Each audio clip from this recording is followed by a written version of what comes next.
तो 2025 का grand slam season क्या कमाल का साल था।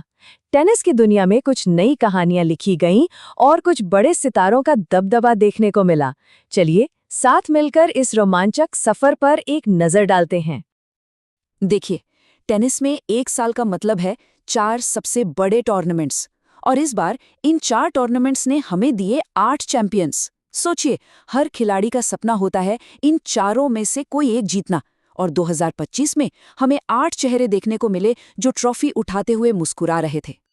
तो सवाल ये है कि 2025 में आखिर बाजी मारी किसने? कौन था हार्डकोर्ट का किंग? किसने क्ले पर अपना जादू बिखेरा और कौन बना घास का बादशाह? चलिए पता लगाते हैं।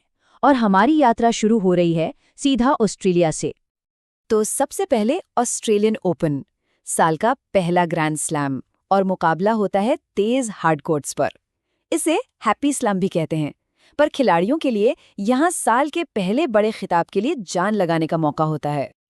और मेलबर्न में हमें मिले साल के पहले चैंपियंस। पुरुष सिंगल्स में कमाल कर दिया जैनिक सिनर ने। उन्होंने अलेक्जेंडर ज़्वेरेव को हराकर अपना पहला ग्रैंड स्लैम खिताब जीता। इटली के लिए ये एक बहुत बड़ा पल था। और महिलाओं में मैडिसन कीज ने आर्याना साबालेंका को हराकर ट्रॉफी अपने नाम की। क्या शानदार शुरुआत थी साल की। ऑस्ट्रेलिया के हार्ड कोर्ट्स के बाद कारवां पहुंचता है यूरोप, पेरिस की लाल बजरी पर। फ्रेंच ओपन, मतलब क्ले कोर्ट का सबसे बड़ा इम्तिहान। यहाँ खेल सिर्फ ताकत का नहीं बल्कि धीरज का भी है। अब सवाल ये था कि क्या ऑस्ट्रेलिया के हीरो यहाँ भी वही कमाल दोहरा पाएंगे? पेरिस में कहानी थोड़ी बदल गई। इस बार कार्लोस अल्कराज ने फाइनल में जेनिक सिनर को हराकर दिखा दिया कि लाल बजरी के असली बादशाह वही हैं। और महिला सिंगल्स में चैंपियन बनी कोको गॉफ। उन्होंने आर्याना सबलेंका को हराया। सबलेंका के लिए ये लगातार दूसरा फाइनल था। मतलब उनकी कंसिस्टेंसी देखिए, कमाल की थी। तो साल के 2 ग्रैंड स्लैम खत्म हो चुके थे और एक बात बिल्कुल शीशे की तरह साफ थी। मेंस टेनिस को एक नई जबरदस्त राइवलरी मिल चुकी थी। एक तरफ जेनिक सिनर, ऑस्ट्रेलियन ओपन के विजेता, दूसरी तरफ कार्लोस अल्कराज, फ्रेंच ओपन के चैंपियन। दोनों ने एक एक खिताब जीतकर जैसे ऐलान कर दिया हो कि आने वाला जमाना बस हमारा है। और फिर आता है टेनिस का मक्का, विंबलडन। ऑल इंग्लैंड क्लब की वो हरी हरी घास, वो सफ़ेद कपड़ों की परंपरा, मतलब टेनिस का सबसे प्रतिष्ठित टूर्नामेंट। यहाँ का माहौल ही कुछ और होता है। और यहाँ कहानी में एक जबरदस्त मोड़ आया।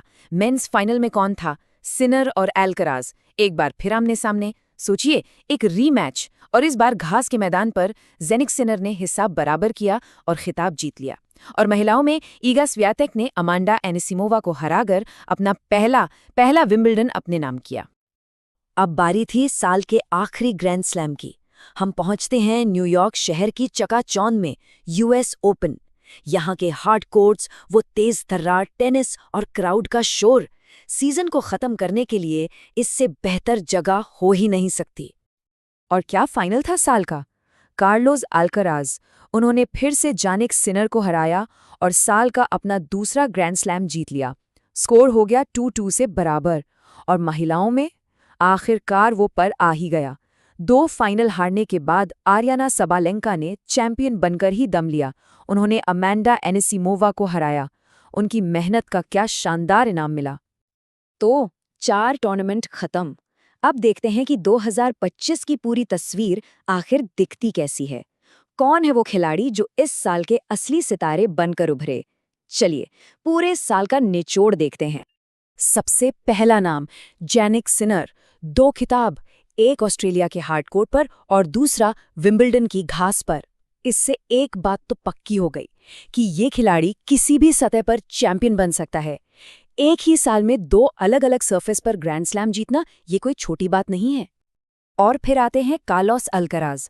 उन्होंने भी सिनर को बराबर की टक्कर दी। फ्रेंच ओपन की लाल बजरी और यूएस ओपन का हार्ड कोर्ट दोनों अपने नाम किए। मतलब 2 खिताब इनके भी। बिल्कुल साफ था कि मेंस टेनिस पर इन दोनों का राज शुरू हो चुका है। ये चार्ट देखिए, ये पूरी कहानी बता रहा है। मेंस टेनिस के 4 खिताब सिर्फ 2 खिलाड़ियों के बीच बंट गए, सिनर और अल्कराज 2-2। वहीं दूसरी तरफ विमेंस टेनिस में 4 अलग-अलग चैंपियन देखने को मिले। ये दिखाता है कि वहां मुकाबला कितना खुला हुआ था, कितना अनप्रिडिक्टेबल। तो अगर पूरे साल को कुछ लाइनों में समेटना हो तो मेंस टेनिस में सिनर अल्कराज के दौर की शुरुआत हो चुकी है। दोनों ने 2-2 खिताब जीते। विमेंस टेनिस में हमें 4 अलग-अलग चैंपियन मिले, मतलब वैरायटी बनी रही। और हाँ, आर्याना साबलेंका को नहीं भूल सकते। 3 ग्रैंड स्लैम फाइनल में पहुंची और 1 जीता भी। उनकी कंसिस्टेंसी सबसे जबरदस्त थी। तो 2025 का स्कोर रहा बराबर, लेकिन सिनर और अल्कराज की इस जबरदस्त टक्कर का क्या होगा? 2026 में कौन आगे निकलेगा? कौन करेगा टेनिस की दुनिया पर राज?